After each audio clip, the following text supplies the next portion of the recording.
Hello दोस्तों, नमस्कार। मैं रविशंकर और हम पढ़ रहे हैं एनसीईआरटी बेस्ड राजस्थान जी के, जिसके अंदर हमारा राजस्थान इंडियन बुक चल रही है 6ठी क्लास की। और आज हमारा अध्याय 5 है जो हम पढ़ेंगे, आज़ादी से पूर्व सरकार का स्वरूप। आज़ादी से पूर्व या पहले का जो सरकार का स्वरूप हुआ करता था उसके बारे में पढ़ेंगे। तो चलिए आज के सेशन को शुरू करते हैं। ये हमारी नोट्स वाली क्लास है, तो चलिए देखते हैं। अध्याय जो 5 है, आज़ादी से पूर्व राजस्थान सरकार का जो स्वरूप हुआ करता था वो कैसा था। तो वर्तमान के अंदर तो आपको पता ही है कि जो सरकार है वो उसके अंदर लोकतंत्र विद्यमान है, यानी राजस्थान के अंदर या भारत के अंदर लोकतांत्रिक सरकार है। और जो आज़ादी है इससे पहले जो राजस्थान के अंदर लोकतंत्र हुआ करता था, जो सरकार का स्वरूप था वो राजतंत्र हुआ करता था। तो राजतंत्र था जिसका प्रधान कौन होता था, राजा होता था। और जो राजतंत्र है ये छोटी छोटी रियासतों के अंदर बंटा हुआ था, यानी जो राजस्थान है इनके अंदर विभिन्न रियासतें हुआ करती थी और वो रियासतें ही अपने आप के अंदर अपना पूर्ण राज्य हुआ करता था। और उसका प्रधान राजा होता था और राजा को सलाह देने के लिए, इनकी सहायता के लिए मंत्री हुआ करते थे। और जिनके अंदर प्रमुख मंत्री दीवान और प्रधान, खजांची, बख्शी, ये सारे जो मंत्री हैं ये राजा को सलाह देने के लिए और इनके सहायता के लिए प्रमुख मंत्री हुआ करते थे। और राजा हैं इनके अंदर सामंती और जागीरदारी दो व्यवस्थाएं विद्यमान हुआ करती थी राजाओं के अंदर। तो चलिए देख लेते हैं राजस्थान के अंदर आज़ादी से पहले कितनी रियासतें हुआ करती थी। तो कितनी रियासतें थी, 19 रियासतें राजस्थान के अंदर विद्यमान थी आज़ादी से पहले। तो देखते हैं जो रियासतें थी इनका स्थापना किसके द्वारा की गई, संस्थापक कौन था और किस रियासत के अंदर किस वंश का वहाँ पर अधिपति रहा, किसके द्वारा स्थापित किया गया था। तो सबसे पहले देखते हैं बीकानेर रियासत, जिसकी स्थापना राठौड़ राजवंश द्वारा की गई थी और इनका संस्थापक राव भिक्खा हुआ करता था।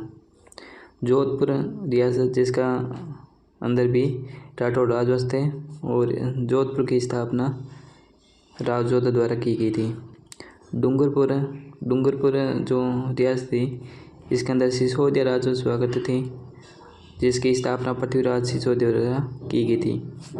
अब हम देखते हैं प्रतापगढ़ रियासत, जिसकी स्थापना सिसोदिया राजवंश यहाँ पर हुआ करता था और प्रतापगढ़ रियासत की स्थापना प्रताप सिंह सिसोदिया द्वारा की गई थी।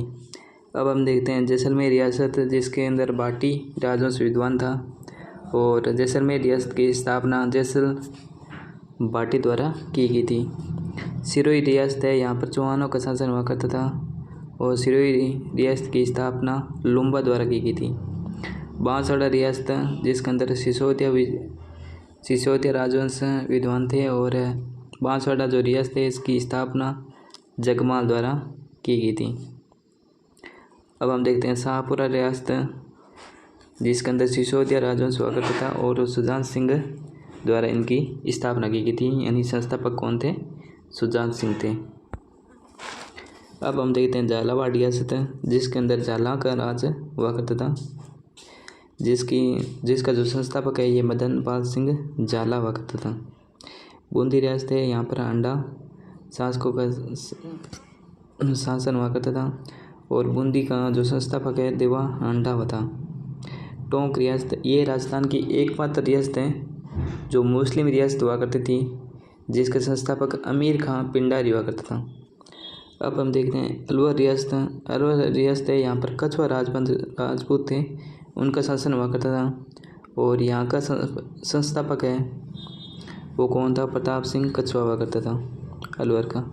उसके बाद देखते हैं धौलपुर रियासत, जिसके अंदर जाट राजवंश का यहाँ पर राज था और यहाँ का जो स्थापना है संस्थापक था वो धवल देव जाट है उनको द्वारा किया गया था। अब हम देखते हैं जयपुर रियासत, यहाँ पर कछवा राजपूतों का शासन हुआ करता था और जय सिंह द्वारा जयपुर का रियासत का स्थापना की गई थी। कोटा रियासत है, यहाँ पर कोटा जो आंडा शासक थे उनका शासन था और माधो सिंह आंडा द्वारा यहाँ पर स्थापना की गई थी। करौली रियासत है, करौली के अंदर यदुवंशी जो शासक हुआ करते थे उनका राजा शासन था और विजयपाल यदुवंशी द्वारा स्थापना की गई थी करौली की। किशनगढ़ जो राठौड़ों की द्वारा शासित था और किशन सिंह द्वारा यहाँ पर स्थापना की गई थी। भरतपुर यहाँ पर जाटों का शासन हुआ करता था और चूड़ामन जाट है इनके द्वारा यहाँ पर स्थापना की गई थी। उदयपुर यहाँ पर सिसोदिया राजवंश का शासन था और उदय सिंह द्वारा इसकी स्थापना की गई थी। तो ये हमारे होगी 19 रियासतें और उनके शासक संस्थापक। इनके अंदर जो 19 रियासतें हैं इनके अंदर वर्तमान के अंदर सारे जो हैं ये सारे ज़िले बन चुके हैं, लेकिन किशनगढ़ एकमात्र ऐसी रियासत है जो अभी तक ज़िला नहीं बनी है। तो इसको आपको थोड़ा सा ध्यान में रखना है। किशनगढ़ के बारे में पूछा जा सकता है कि राजस्थान की कौन सी रियासत हैं जो अभी तक ज़िला नहीं बनी है, तो वो किशनगढ़ है। तो अब हम देखते हैं 19 रियासतें कौन कौन सी थी, मैप के अंदर देख लेते हैं, थोड़ा सा ध्यान में रहेगा। यानी 19 रियासतों के अंदर बीकानेर रियासत, जैसलमेर रियासत, जोधपुर रियासत, जयपुर रियासत, टोंक रियासत, किशनगढ़ रियासत, सिरोही रियासत, उदयपुर रियासत, शाहपुरा, प्रतापगढ़ रियासत, बांसवाड़ा रियासत, डूंगरपुर रियासत, झालावाड़ रियासत, कोटा, बूंदी, करौली, धौलपुर, भरतपुर और अलवर, ये 19 रियासतें हुआ करती थी। ये कितनी रियासतें हैं? तो कुल 19 रियासतें हैं जो रियासतें हुआ करती थी आज़ादी से पहले। यानी ये अपने आप के अंदर उस समय एक राज्य हुआ करता था 19 के 19, जो छोटे छोटे इन भागों के अंदर विद्यमान था और इन सब को मिला करके फिर राजस्थान का निर्माण किया गया। तो चलिए आगे देख लेते हैं राजा। अब हम पढ़ते हैं राजा के बारे में।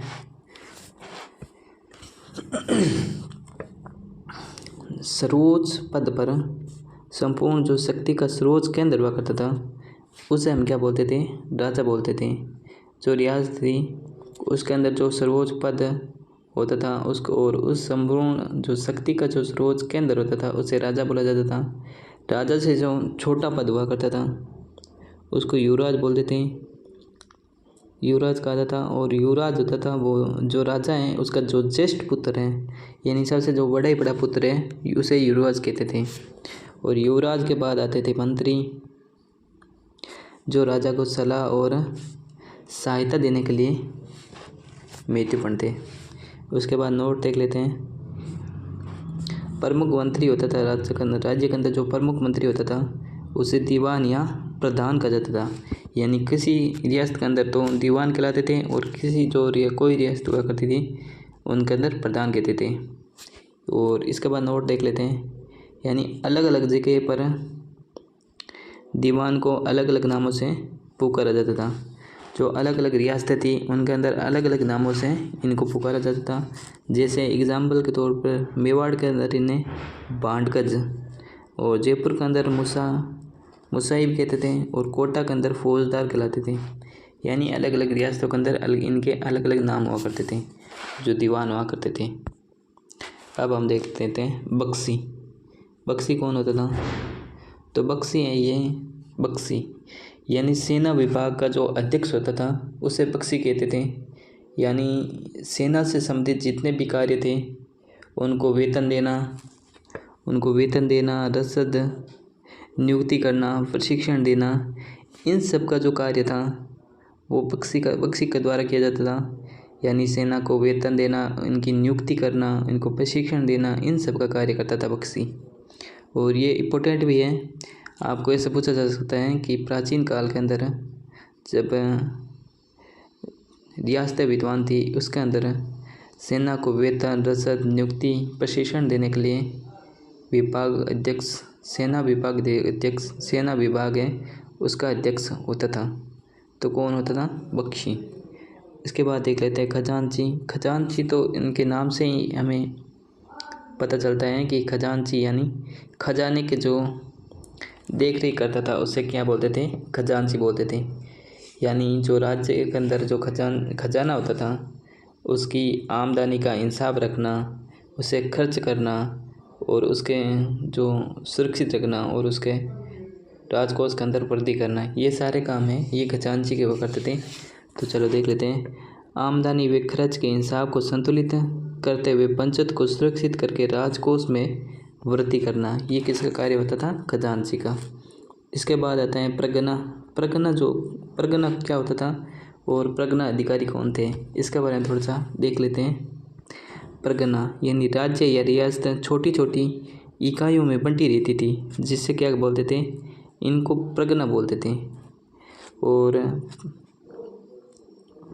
इन्हें प्रगना बोलते थे। तथा यहाँ की सुरक्षा और शांति की जो जिम्मेदारी है वो प्रगना अधिकारी की हुआ करती थी।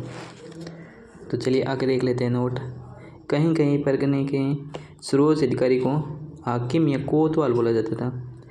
क्वेश्चन ऐसे पूछे जा सकते हैं जिसे परगना का जो अधिकारी होता था उसे क्या बोलते थे? ऑप्शन कोतवाल या हाकिम आ जाएगा। तो आपको थोड़ा सा ध्यान में रखना है, ये अच्छा क्वेश्चन है।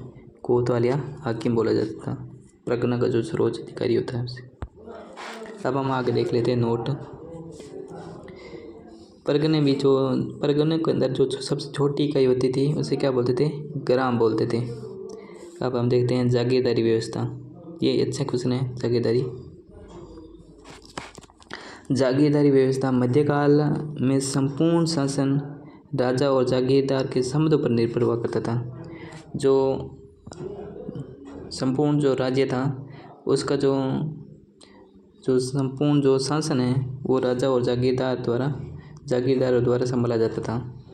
यानी राजा को जब भी जागीरदारों की आवश्यकता होती थी तब वो अपनी संपूर्ण जो सेना होती थी उसके द्वारा राजा की सहायता करते थे। अब हम जागीरदार के बारे में देख लेते हैं कि जागीरदार कौन होते थे। जागीरदार राजा की मृत्यु होने पर बड़ा पुत्र ही राजा बनता था, जो अपने छोटे भाइयों को जीवन यापन करने हेतु जागीर या भूमि सौंपता था, जिन कारण उन्हें क्या बोलते थे? जागीरदार बोला जाता था। यानी राजा का सबसे बड़ा पुत्र होता था वो तो राजा बनता था, लेकिन उसके अन्य जो भाई होते थे उनको वो अपनी जागीर को सौंपता था, यानी अपनी भूमि देता था, थोड़ी थोड़ी भूमि उनको सौंप देता ताकि वो अपना जीवन यापन करता रहे और टाइम आने पे वो राजा की सहायता करें, जिससे उनकी जो शक्ति है वो बहुत ही उच्च कोटि की होती थी। सब मिल के शासन को संभालते थे उस वजह से। यानी जागीर की जो सुरक्षा और शांति की जो जिम्मेदारी है, शासन संचालन की जिम्मेदारी है, वो किसकी होती थी? जागीरदार की हुआ करती थी। तो चलिए आगे देख लेते हैं जागीरदारी प्रथा। अब हम जागीरदारी प्रथा के बारे में पढ़ते हैं। यानी जागीरदारी प्रथाएं ये कैसी होती थी और इनका संबंध राजा और जागीरदारों का कैसा संबंध था? यानी रक्षक समिति कुलीन भावना पर आधारित सैनिक प्रशासनिक व्यवस्था हुआ करती थी, उसे क्या बोलते थे? जागीरदारी प्रथा बोलते थे। यानी रक्षक समिति कुलीन भावना पर आधारित सैनिक प्रशासनिक व्यवस्था, यानी संपूर्ण प्रशासनिक पदों पर जागीरदारों को नियुक्ति हुआ करती थी। जो महत्वपूर्ण जो प्रशासनिक पद होते थे वहाँ पर जागीरदारों की नियुक्ति की जाती थी, जिसमें राजा वे जागीरदारों के संबंध है ये स्वामी सेवक के नहीं होकर के, यानी राजा और जागीरदारों के जो संबंध है वो स्वामी सेवक नहीं थे, वो राजा के स्वामी या सेवक नहीं हुआ करते थे। उनके जो संबंध थे वो भाईचारे पर निर्भर थे, यानी भाईचारे के संबंध थे, सौहार्द के संबंध थे, यानी वो भाई हुआ करते थे आपस के अंदर, तो भाईचारे के संबंध होंगे। यानी कि राजा जो जागीरदार हुआ करते थे उनकी हर बात को लमसम उनका समर्थन करता था और राजा की बात को जागीरदार समर्थन करते थे, तो उनका जो शासन है उनको अच्छी तरह से संभाला जा सकता था। जैसे अब हम देख लेते नोट। यानी मध्यकाल या मुगल काल। मध्यकाल या मुगल काल के अंदर आते आते जो जागीरी प्रथा है वो कमज़ोर पड़ गई, क्योंकि राजा जो स्वयं थे ये मुगलों के अधीन मनसबदार बन गए थे।